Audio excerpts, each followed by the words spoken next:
वा वा, दादांनाही आनंद वाटला. खरं तर दादांचं आपल्याला 10 मिनिटच भेट देऊन पुढे जायचं शेड्यूल होतं, एक लग्न पण होतं पुढे, पण आपल्यामुळे पुढच्या सगळ्या प्रक्रियेत ते हे झालेले. दादा आपण आलात. खरं तर हा दिव्य सोहळा कलशारोहणाचा कल्याण स्वामी महाराजांची संजीवनी समाधी आहे दादा, आणि कल्याण स्वामी हे पूर्ण गावाचं गुरुघर आहे. सगळ्या जाती धर्माची लोक इथे एकत्र येतात. कुठल्याही प्रकारचा मतभेद नाही, कुणी कुणाचा द्वेष करत नाही. सगळेजण श्रद्धेने एकत्र येऊन हा कलशारोहणाचा सोहळा फक्त एकट्या सोनाली ताईंनी पार पाडला नाही, चकलंब गावात राहणाऱ्या 18 जातीनं हा कार्यक्रम पूर्ण केलेला.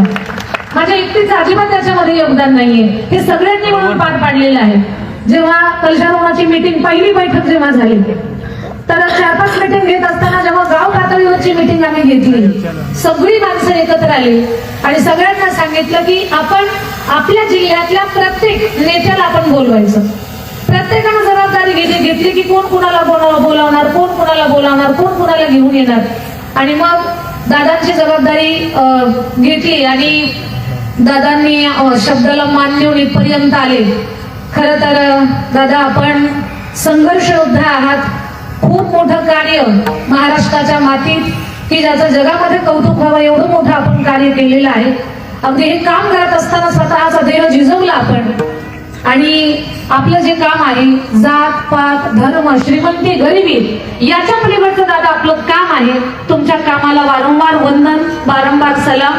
दादांनी कल्याण स्वामी संस्थान अधिक चकलंबा गावाचा सन्मान स्वीकारावा ही दादांना विनंती.